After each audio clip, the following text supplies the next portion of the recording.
I can't go there because of my sex, my race, ethnicity, religion, sexual orientation, etc. I can't do that because I'm too old, too young, too skinny, too thick. I can't because let me whip out the scroll of reasons why. This is the experience of limitation, and it can feel like it is squeezing the life out of you, but it doesn't have to be that way. I'm not an out-of-touch fantasist who doesn't recognize that limitations in society exist based upon race, ethnicity, gender, sex, sexual orientation, age, etc.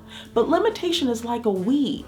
It will invade and insert itself into every aspect of your life if you allow it to run wild. And regardless of what society tries to dictate, this doesn't have to be your experience. Take a listen to how you can create spaciousness between you and the feeling of limitation so that you can experience freedom and what? Liberation to go, do, and be all that you truly are. That's right.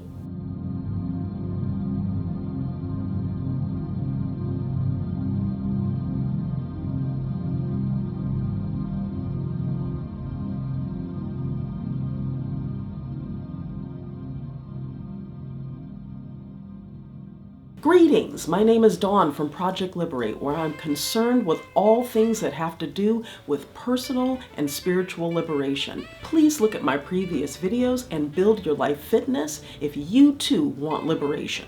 We're all on a spiritual journey, whether we know it or not, whether we're doing it with intention or not. Each of the video segments that I produce are based on my spiritual journey. Our journeys look different, but the lessons are universal. Same themes told through different stories. Because it has meant so much to me to learn what I've learned and continue to learn, I'm sharing it. Through these videos, perhaps I can help or support someone. That is the offering. Please remember to like, subscribe, comment, and share if you find the content in this video valuable. In this video, I will look at where I think limitations start with humans, how it affects us, and what we can do to begin to drop limitations and follow life where it wants to flow. Limitation is not being able to do, have, or be something or someone. It's the confines of and the restriction around. I started to delve into limitation after my trip to Europe this summer. For some time, I've been exploring the topic of where Black people can live safely outside of cities and other countries. If you're in the US and you know, not suppose, but know of towns where this is possible, ideally not too far from a metropolitan city, let me know. For those who don't know, you find Black people in numbers in cities because we are safer in numbers. This is an obvious place where limitation has come up for me because I haven't found any place yet where I feel like I'd be safe outside a city and not wandering distance from a nightmare, if you know what I mean. The point of this is to show why I'd feel limitation, because there are experiences of limitation that we face in life. Because I've experienced the feeling of limitation so often over the years, I recognized it as a leitmotif. Therefore, I began to inquire into where within myself I'm experiencing limitation because, as I mentioned in a previous video, projection equals perception, or perception equals projection, and like attracts like.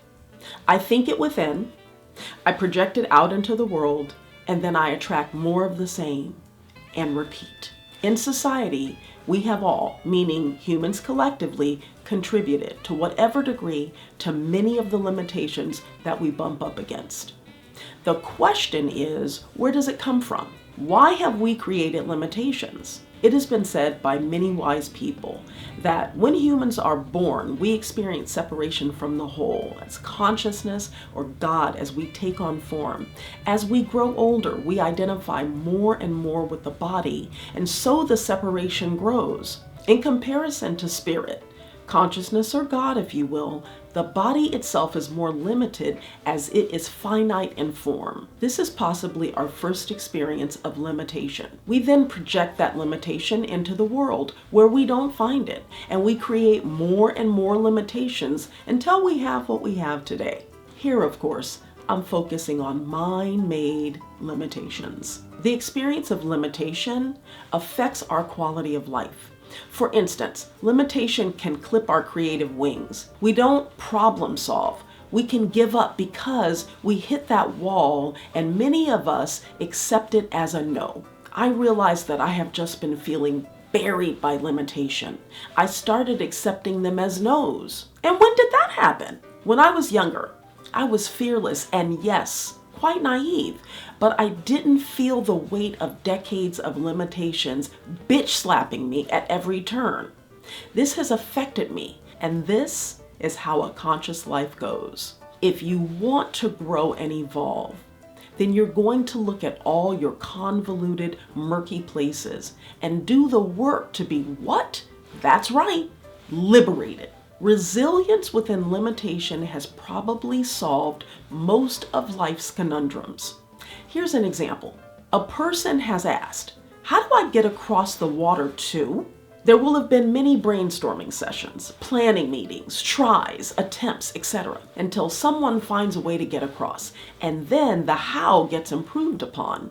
In this case, how can we meet those limitations and make them much less so, or go beyond the seeming boundaries or limitations? Many saw the limitation, and although they wanted more, said, oh well, I guess that's not possible. Others said, F that, I'm getting to the other side. They failed many times until they didn't, until they actually made it across. Once they made it across, others came along and improved upon it and made it more efficient. And just like that, the limitation was no more. Most limitations are mind-made. There are many limitations I met and I said, so effing what? And pushed past the boundary to achieving something. But somewhere along the way, or maybe with certain ideas or goals I've contemplated that had more variables and involved more unknowns, I gave up when faced with supposed limitations. I accepted them as no's.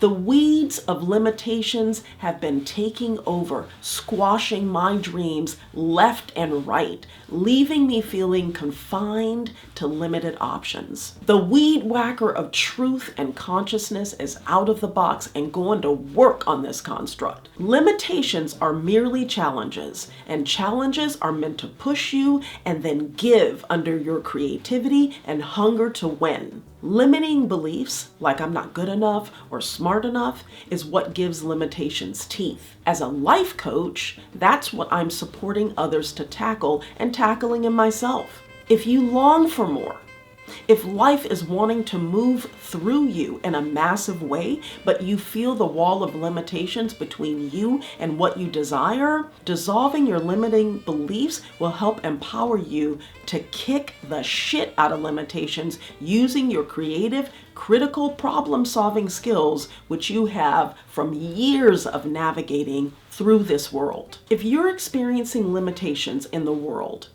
the invitation here is to get curious about where you're feeling limited within. What thoughts of can't because are arising within you that you are projecting into the world that keep creating the limitations you're experiencing?